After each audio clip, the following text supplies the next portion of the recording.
नमस्कार, मैं रीमा प्रसाद। इस वक्त आप देख रहे हैं न्यूज़ 18 इंडिया और इस वक्त की सबसे बड़ी खबर, यूक्रेन में रूसी सेना के हमले थमने का नाम नहीं ले रहे हैं। खासकर मारियोपोल शहर का अज़ोवस्ताल स्टील प्लांट रूसी सैनिकों के निशाने पर है, उनके टारगेट पे है। खबर तो यह है कि इस बार फिर स्टील प्लांट पर रूस की सेना ने जबरदस्त हमला बोला है। बताया यह जा रहा है कि रूसी सेना जल्द से जल्द यूक्रेन के उन सैनिकों का सरेंडर कराना चाहती है जो इस स्टील प्लांट में अभी भी छिपे हुए हैं।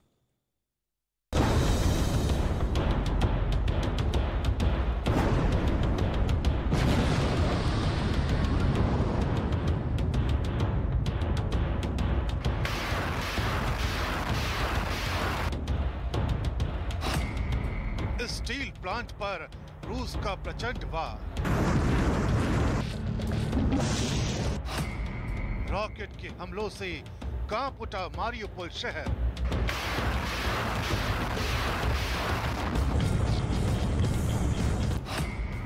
यूक्रेन के सैनिकों पर भयावह हमला।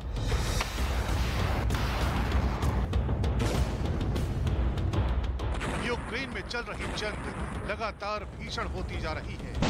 बम और गोलों से तबाही और बर्बादी की डराने वाली तस्वीरें सामने आ रही हैं। सबसे खौफनाक हालात मारियोपोल शहर के हैं, जहां रूसी सेना के रॉकेट अज़ोवस्ताल स्टील प्लांट को पूरी तरह से तबाह कर देने पर आमादा दिखाई दे रहे हैं।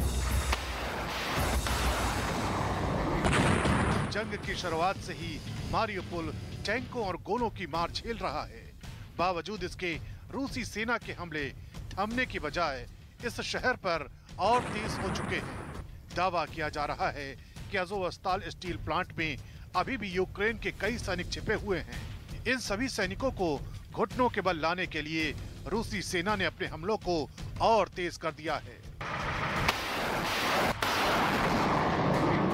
दावा किया जा रहा है कि इस स्टील प्लांट पर हमले के लिए इस बार रूस ने अपने बेहद खतरनाक ग्रैंड रॉकेट लॉन्चर का इस्तेमाल किया है। इस रॉकेट लॉन्चर के जरिए रूसी सैनिकों ने एक के बाद एक कई रॉकेट इस स्टील प्लांट पर दाग दिए, जिसका नतीजा ये हुआ कि स्टील प्लांट के कई हिस्सों से धुएं का गुबार उठता दिखाई दिया।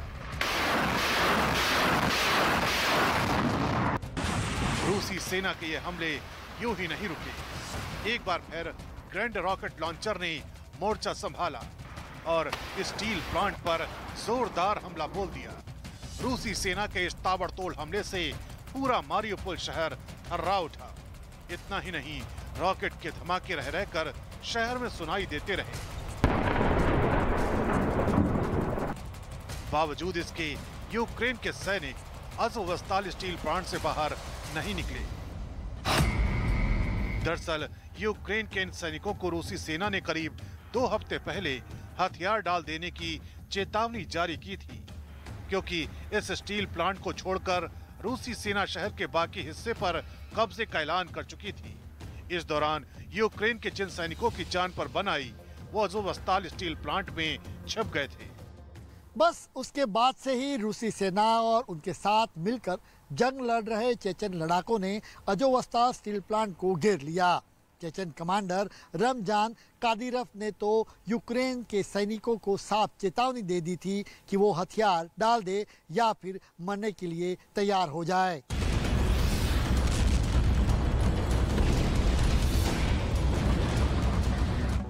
लेकिन यूक्रेन के सैनिकों ने वहां मोर्चा संभाले रखा। साथ ही ज़ेलेंस्की ने पूरी दुनिया को ये बताने की कोशिश की कि रूस की सेना और चेचन लड़ाके स्टील प्लांट में छिपे उनके नागरिकों को निशाना बना रहे हैं। जबकि रूस ने उन पर पलटवार करते हुए ये कह दिया था कि यूक्रेन के सैनिक ही अपने नागरिकों को ढाल की तरह इस्तेमाल कर रहे हैं। और अब रूस की सेना की कोशिश अज़ोवस्ताल स्टील प्लांट पर पूरी तरह से कंट्रोल करने की है, ताकि वो पूरे मारियोपोल पर कब्जे का ऐलान कर सके। यही वजह है कि रूसी सेना ने एक बार फिर इस स्टील प्लांट पर हमलों को और तेज कर दिया है।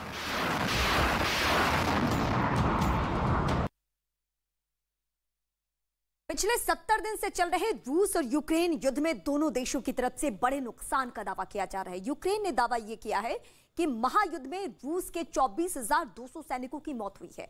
तो वहीं रूस का दावा यह है कि 2,567 बख्तरबंद गाड़ियां भी तबाह हुई है। इतना ही नहीं, जंग में रूस की 1800 से ज्यादा गाड़ियां और 1000 से ज्यादा टैंक तबाह किए जा चुके हैं। यूक्रेन का दावा यह है कि उसने महायुद्ध में रूस की 475 तोपें तबाह कर दी है, जबकि 194 विमानों और 155 हेलीकॉप्टर्स को मार गिराया है। यूक्रेन ने रूस के 291 ड्रोन भी तबाह करने का दावा किया है। और इस वक्त एक बड़ी खबर यूक्रेन के मारियोपोल शहर से, जहां एक बार फिर अज़ोस्ताल स्टील प्लांट से लोगों का रेस्क्यू शुरू हो चुका है। अज़ोस्ताल प्लांट में 101 महिलाओं और बच्चों को निकाला जा चुका है। रेस्क्यू उन्हें किया जा चुका है, जिन्हें ज़पोरिज़िया शिफ्ट किया जा रहा है। अज़ोस्ताल स्टील प्लांट के तहखाने में अभी भी सैकड़ों की तादाद में लोग फंसे हुए हैं, यूक्रेनी नागरिक फंसे हुए, जिन्हें लगातार निकालने की कोशिशें हो रही है। यूएन और रेड क्रॉस की मदद से यहां फंसे बच्चों और महिलाओं को निकाला जा रहा है और ये उन्हीं बच्चों और महिलाओं की तस्वीरें इस वक्त आपके सामने है।